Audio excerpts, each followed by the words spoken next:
The start of the new year, 22 states in our nation will be raising minimum wage, and Pennsylvania is not one of them. Pennsylvania is one of 20 states that still uses the federal minimum wage of $7.25 an hour. And our Marissa Thomas tonight spoke with one business owner about what minimum wage means for small businesses and how it impacts them. Good evening, Marissa. Good evening, Mike. While Pennsylvania isn't raising its minimum wage tonight, the owner of Primo Tailoring told me that whenever the discussion of minimum wage happens, it's a reminder that things could always change, and small businesses need the adaptability to navigate what could come. "22 states saw a minimum wage increase at the start of 2024, but Pennsylvania was not one of them.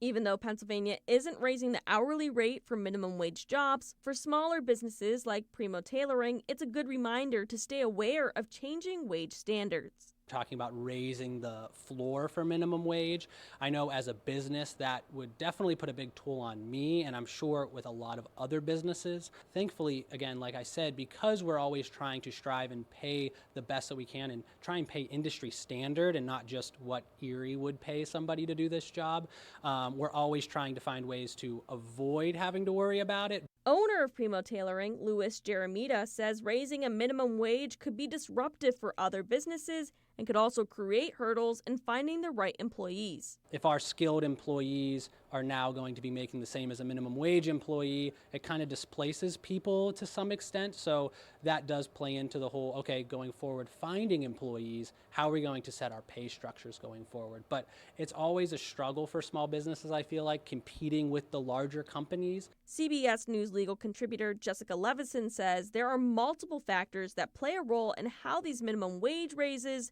will affect the economy nationally. Now, one of the things that's interesting is because of the low unemployment, that employers are actually having to pay employees more than they used to, even in those very low wage jobs.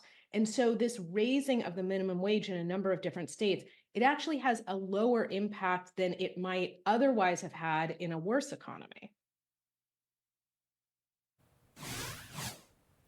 Along with the 22 states, 38 cities and counties will also raise their minimum wage rates, and it's estimated by the Economic Policy Institute to result in a $6.95 billion in extra pay. Live in the studio, Marissa Thomas, Erie News Now.